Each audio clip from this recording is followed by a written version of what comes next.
Welcome to Inbox Attack. We're going to dive into a really one of my favorite writing workouts based around this concept of desperation. So, uh, so we're going to look at desperation. We're going to look at some different ways to eliminate neediness from email, business messaging, anything you're writing for business. And then some different ways of injecting confidence back into your writing without being super egotistical or self-serving about it. All right. So why is desperation such an awful thing? And it comes down this really basic, once again, over and over and over again, I keep on talking about this all these evolutionary psychology things is people don't buy desperate. And it's odd that so many people use it thinking that it's going to work. And there are times when it can work. Panhandlers are a case of this. But there's a lot more complex psychology happening there, as far as, if I've made eye contact with him, I need to give him money. Oh no, he's walking over here with this cardboard sign. Quick, grab what change you've got to get him out of here.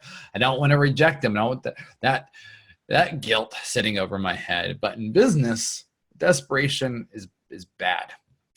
And the reason why is that from an evolutionary perspective, when the first hunter-gatherers were assembling into tribes,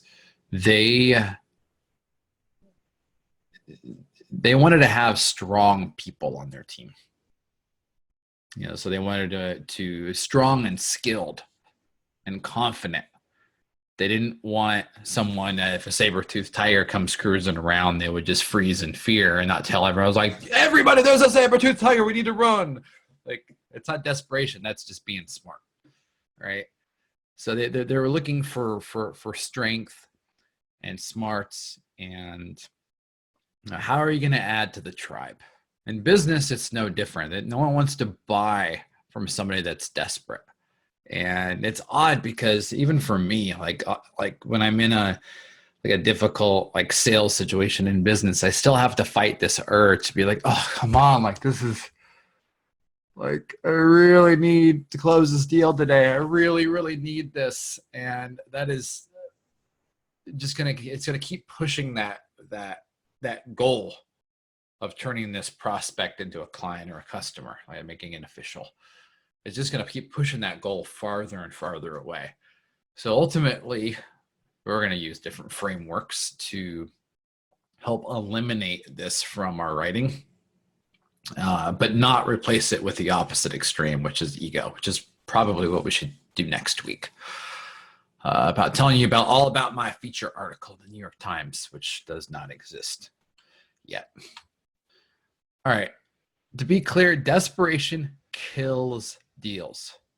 It doesn't. For lack of a better term, this is not a cautionary tale that being desperate in an email or even smelling even a hint of desperation in an email is going to it's not just going to slow down the deal. It's like, oh, it's okay if I let a little bit of desperation there. It's going to actually kill the deal. Because even if they do eventually buy from you and it comes time for you to deliver the product or the service or the shinola or the experience to that person, they're going to question everything that much more because you're not sold on your own stuff. You need to be sold on what you're selling. And sales coaches talk a lot about this because until you become a complete believer, until you become a complete believer in your own product, your own service, this experience, whatever it is you're slinging, until you reach that point, no one else is going to believe you. And as I said, and I'm going to say this again, even if you end up getting the deal, even if you end up closing this person when there's that desperation in there, you you're going to create bigger problems for you later down the road. There's David and I were talking about a client that we're dealing with recently, where we onboarded them, and it was a really, really slow month for us. And I was like, usually I want to do this, but we ended up, we didn't give them a discount, but we ended up I got desperate. I won't blame David on it, but I got desperate. I'm like, wow, I really need to close this. So I threw a couple extra deliverables into the package, a few bonuses. And that in itself was a desperate act. And that particular client in turn used that to put the thumb screws on us and try to get more deals and more deliverables. And they turned into a whiny client. And we were jumping to and trying to scramble around. We are still trying to get rid of this client. So it became a very expensive problem. Even though it generated cash, it generated more hassle. So desperation kills deals. So this is not one of these things that you can allow to slip in a little bit just because like, I don't want to come off as mean, or like this. Yeah, it is really expensive. This is an expensive thing. So we've got some, oops. I'm actually going to read this one out loud because it's just that humorous to me. This is something that a cold email that David got. So, dear David, it looks like my email last week must have missed you. I was asking a question about Outlook. What if you could turn Outlook, the tool your salespeople use morning, noon, and night, into a powerful sales pipeline management system? My company has a solution to do just that. I won't need more than 10 minutes to show you how it works. We're called Avidian. Our Profit CRM solution makes Outlook the only tool you need to track and drive sales. There's no costly new program for sales to learn, and you'll finally know what is really going on with your pipeline. David, let me know a date and time this week or next when you're free for a couple minutes, and I'll set up a quick call to discuss how we might help you. Talk soon. All right. So right out of the gate, I don't know who this guy is, but it says, it looks like I just missed you. Like that, even though it's not overtly desperate, it still smells like desperation. I was like, you must have missed my call. Like, because if you were paying attention, you would have seen that there was like no confidence in there. There's the posturing of this person. Like if they're standing up, they would be kind of slouchy and not speaking with any confidence. And the rest, anyone that's been on these calls before, the rest of these there's just mistake after mistake after mistake made in this email. So also asking a question. It's like, wouldn't that be awesome if you could have that? Like, wouldn't that be cool?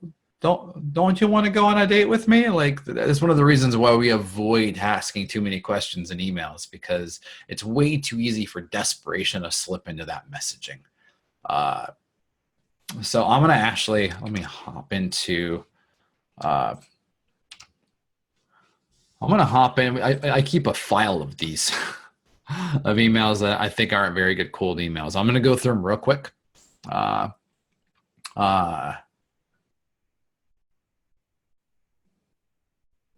So let's find a couple in here.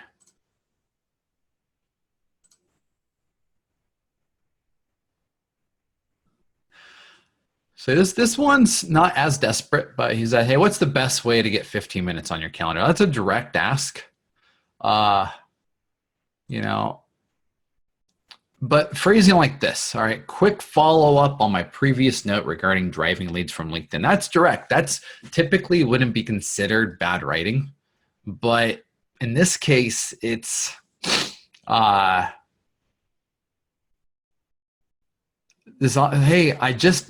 the word quick is used a lot now. Hey, I just need a second of your time. Could I just please just real quick, just one more thing, real quick. And even though that's not like whiny desperate, that still smells like desperation, because it's like, wait a minute, you know what? No, this isn't a quick note. I've got something amazing and important that I think you really you're going to what? Need. All right, let's get a couple more. Let's see. This one exhibits the opposite problem.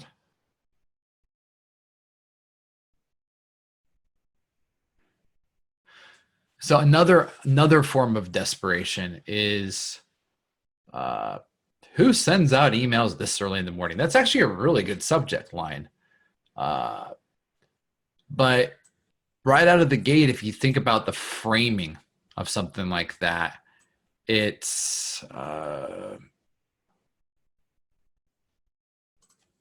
really, what's the word I'm looking for? Like, you're making an excuse right out of the gate why you're contacting them. Like, I don't need to make an excuse like, oh, hope not to interrupt you. Hope I'm not interrupting your busy day. If your product or service or Shinola or whatever it is that you're selling is not worth an interruption in somebody's day, then you should not be selling. It means you're not sold on your own product. So everything in there we need to go through these things very deliberately. As I said, some of them are going to be easy to spot. That's why this guy here is just hammering me one of these automated sequences. So there's just example after example of either from a framing perspective or the actual words that they use. This is a really boring one.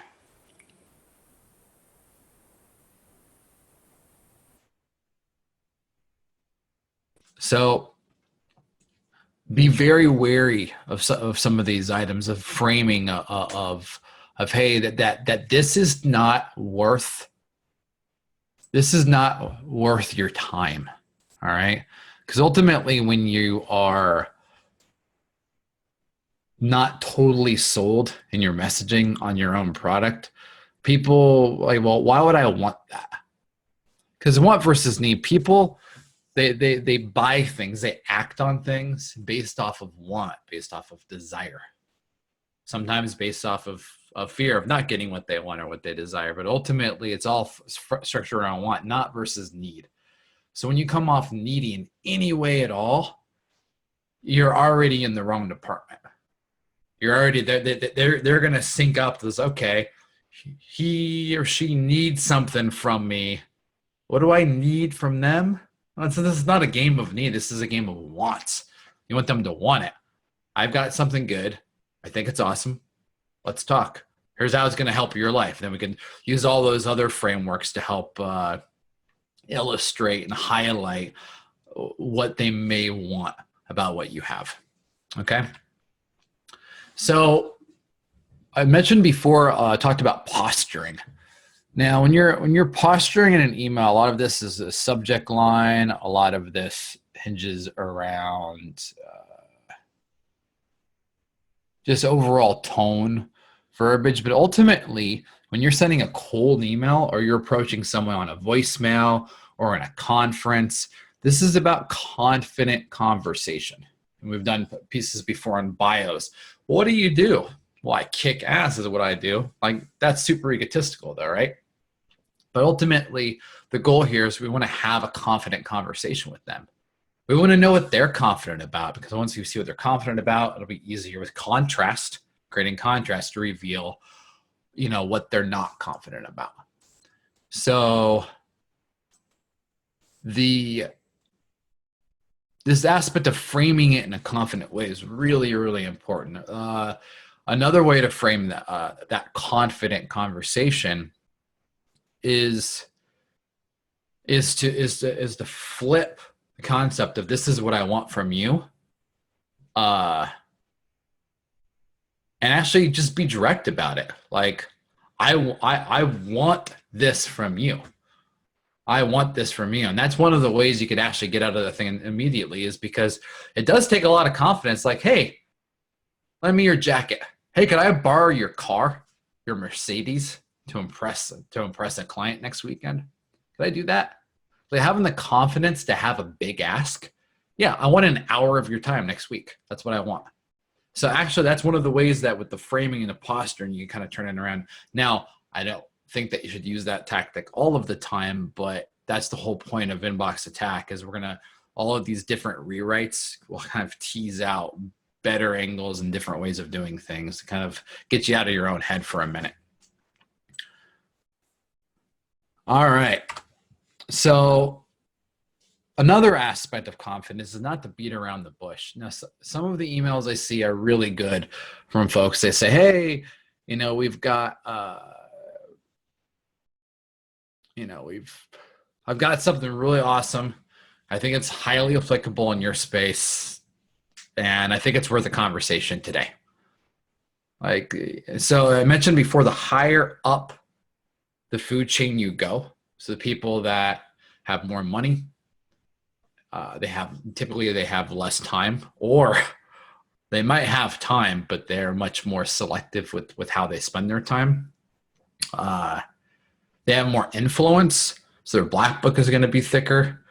So the higher you go up the food chain to where the big dollars are, or and the folks that can afford that extra zero on the bill, the shorter the messaging needs to be.